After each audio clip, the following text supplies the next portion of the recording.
So, as entrepreneurs, I believe we naturally are optimistic. Otherwise, why the heck would we start businesses in the first place? I mean, the statistics are not with us. You see different numbers, X% of businesses fail, all that kind of thing. But it's like we start businesses for a reason because we believe we can be successful, and which I think is a good thing because that's how the whole world ends up kind of moving forward, is people believing that they can do something that other people think that is not possible.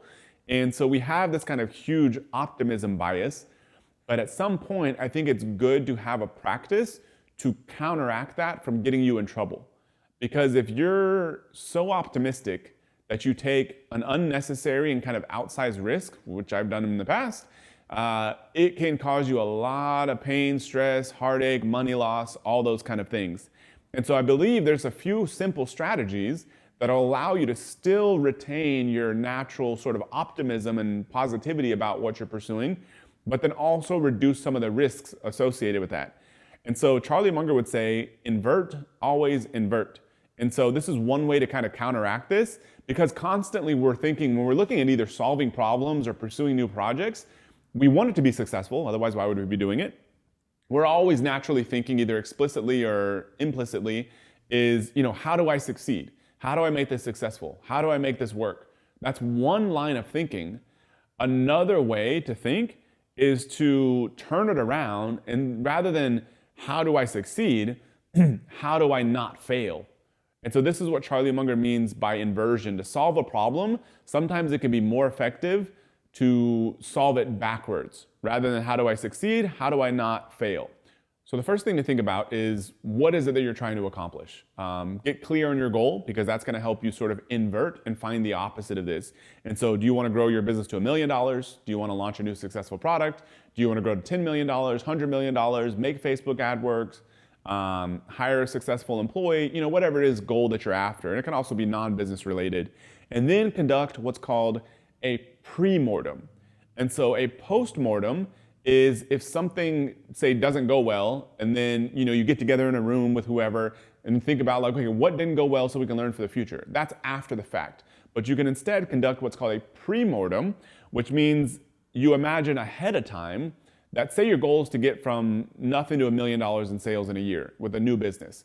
And then you think, okay, I tried like heck, and then imagine this thing fails. I put, say, 20 grand into it, and then at the end of the year, it's a complete disaster, I lose all my money. Then you think, okay, if that is the outcome, why did that happen? This is a hypothetical thing. And that allows you to work backwards. Like, oh, well, maybe I got too distracted.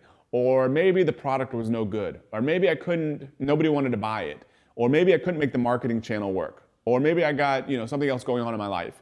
So then you start thinking like, okay, if those are the things that could cause me to fail, how do I avoid those things? The quote that you would keep hearing is, I think it was Charlie Munger that kept saying, just tell me where I'm going to die so that I never go there, basically. And so same idea kind of here. Tell me how I'm going to fail so that I avoid those things, which can sometimes be simpler than figuring out all the different ways you can possibly succeed.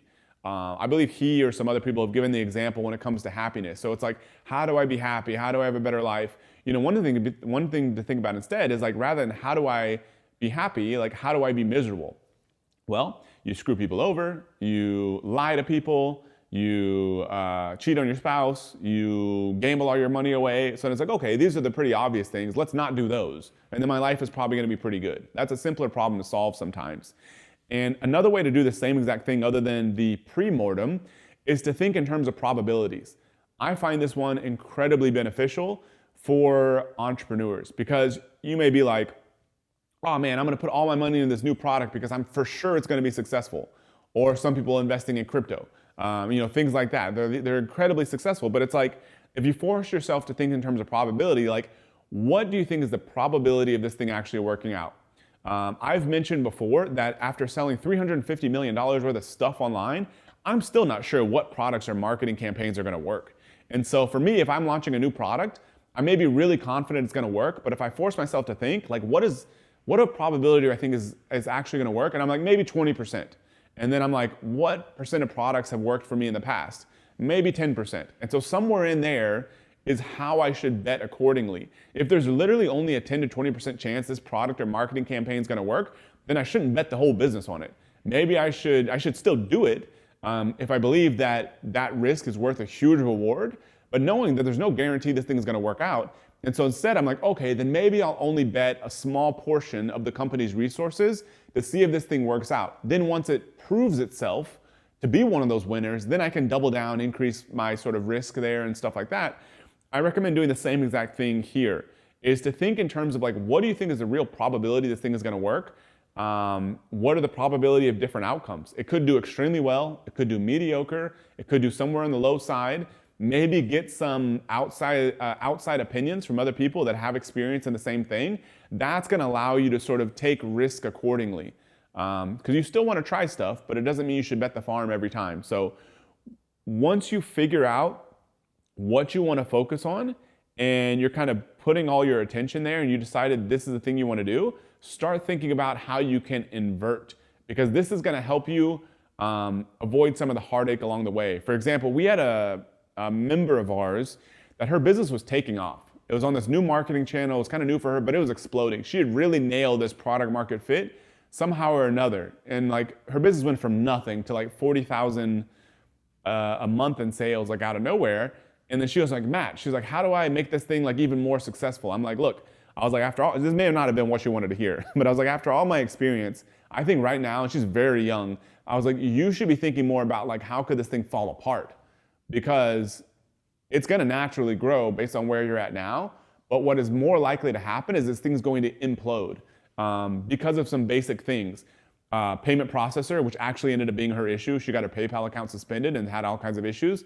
So if she would have thought about this ahead of time, it would have been like, okay, how do I have redundancies on the payment processing side? Because if I get my payment processing account shut down, then I'm out of business. And so then she had money held up by the payment processor, couldn't pay for inventory, and the whole thing exploded. Just as I unfortunately kind of predicted. I didn't know that was going to be a particular issue, but that is a common issue, especially in her market for a business that's taking off.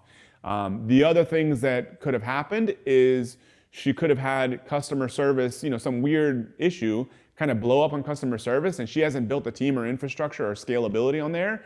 Whole thing implodes. She starts getting all kinds of bad things happening, BBB complaints, negative reviews, all that kind of stuff.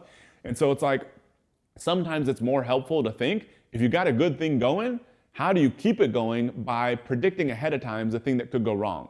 A lot of times we don't want to do this. It's not that exciting. We just want to keep pushing down and doubling down on success. But having as much experience as I've had now, sometimes I think it's a lot better to think about, like, when something's going well, how do you make sure that it doesn't completely fall apart? Because almost all of your results are going to come from milking this thing over the long term, as opposed to how fast can you sprint in the next 6 months.